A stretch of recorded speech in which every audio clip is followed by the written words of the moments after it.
This is TWiT.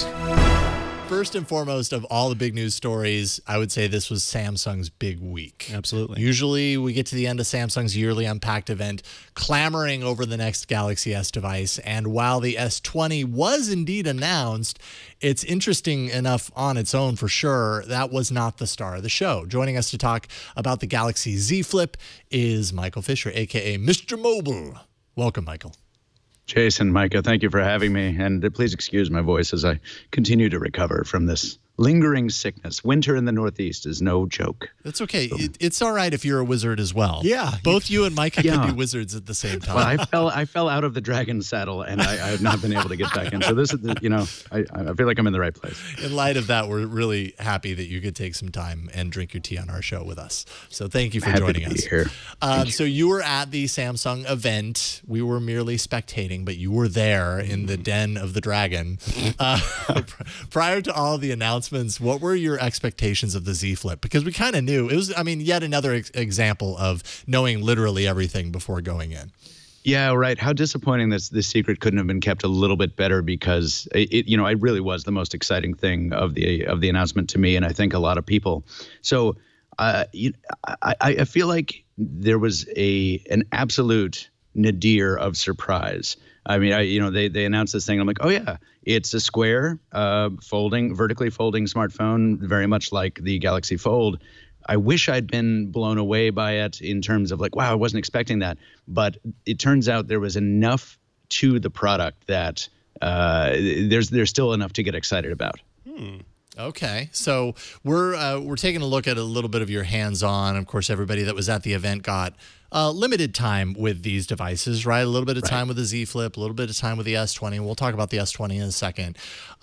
So you haven't had enough time to like live with this device necessarily. It comes out literally at the end of this week, which is pretty impressive that they're doing the announcement tomorrow. And then a couple of days later, a device of this type is going to be released. But you spent some time with it, I think an hour. Like, what were your thoughts after that time? Yeah, that's true. Getting to go hands-on with the thing for an uninterrupted hour was really important, because you see the thing, you understand the concept kind of immediately, right? It's like, oh, well, it's like the Galaxy Fold, except it's inverted. It folds along the opposite axis. So it's kind of a lot more like the Motorola Razr. But until you actually hold the thing and can kind of feel out that hinge and listen to it and yes, rub your thumb along the crease and determine all of that, like you don't fully understand what's been accomplished here. Now, honestly, I think that's what a lot of people are getting so excited about.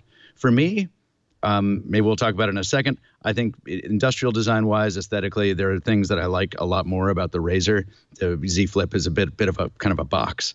But the improvement in less than a year from where Samsung started in terms of its foldable journey is kind of incredible. I mean, from the ultra thin glass to the hinge design to these little weirdo nylon fibers they have inside the hinge to keep the dust out.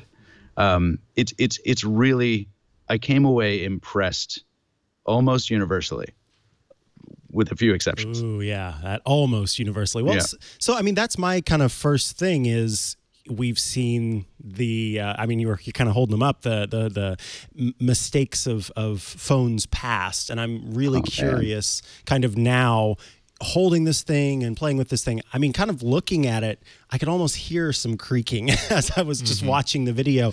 Do you feel like this is a phone that you can bloop, bloop, bloop, bloop, bloop, bloop without any concerns? Or how does it feel in comparison to the Fold that you have there?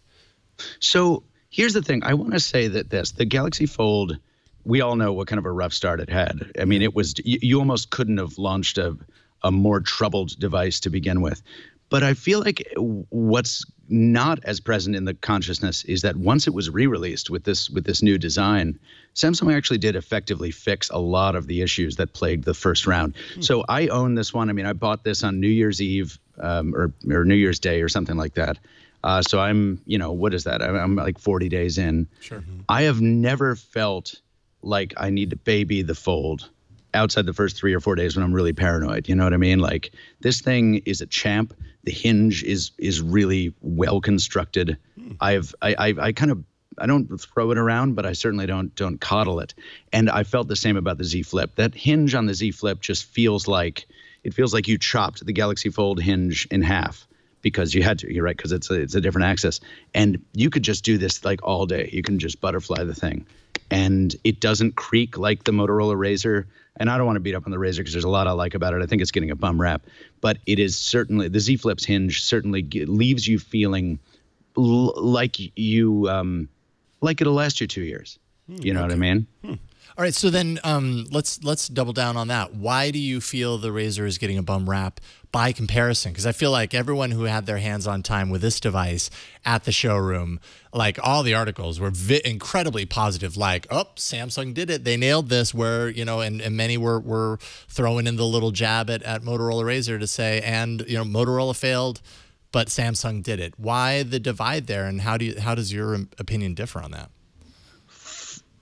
I think the source of a lot of that is entirely authentic and 100% accurate. Look, Samsung is selling the Z Flip for, I think, over $100 less.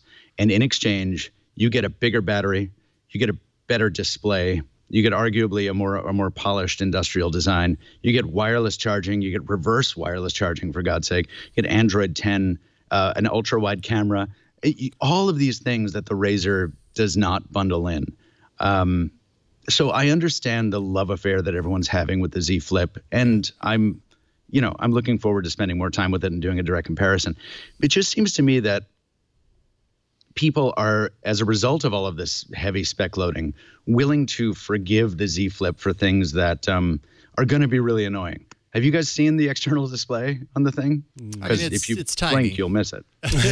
No, it's not tiny. It's a pinky nail. And I love that Samsung put on a touch layer so that you can tap it to answer calls and you can scroll through your messages and stuff. But it's literally like maybe 1.5 of my pinky nail. Oh, wow. And like you try and take a selfie with this thing in your head, like it letterboxes your head, so you just kind of see your eyes. And you're cropped. It's like, Wilson? Why even put this on there? Like, you essentially, if you buy the Z Flip, you have to buy a Galaxy Watch to go with it. You cannot rely on that external display for everything.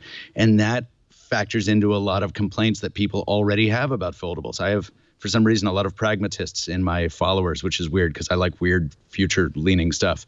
And they're all like, I'm going to be so annoyed if I have to flip open this phone every time. And that's one area the Razr really does win, like this giant external display, giant by comparison, which you can actually do stuff on and triage notifications and change your podcast up and use Google Assistant. Like, you can do a lot without opening the Razr. You can't do anything without opening the Z Flip. So that's the one area.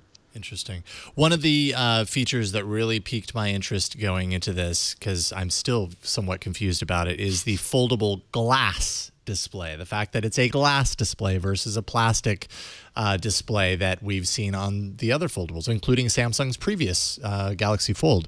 So, like, what is your impression of that look, feel, how it even functions? I mean, what do you think about that? So I can speak to it from a practical standpoint. I am deeply ashamed to admit that I spent an hour with this phone, putting my hands all over it, and never once just stopped for 1 second to register the difference between how my thumb felt on the Fold and how my thumb feels on the Z Flip. Because Marquez, David, a bunch of other people have said that, oh yeah, it certainly feels like glass, because it is glass. Right. I think the practical benefit for me is, look, what I want is a screen that doesn't have a visible crease in it. The Galaxy Fold and the Z Flip both have this same very pronounced visible gutter. You feel it when your thumb goes across it. It's distracting. It's not so distracting that I think you shouldn't buy the product. It's just like, I'm paying this much for a device that feels right? Whereas, and again, sorry to bring it back to the Razr for a second, but I feel like Motorola wins there too. You can't really see it on my poor webcam feed, but this screen doesn't really have a crease when it's open because of the design of the hinge. But it's a plastic screen, right? So this is going to be much more susceptible to scratches and rubs and fingernail damage and all that kind of stuff. And so is a Galaxy Fold. Whereas Z Flip, in theory, because it is literally glass, despite that crease, it should be a more durable display over time. We'll see. Fingers crossed. Yeah, remains to be seen.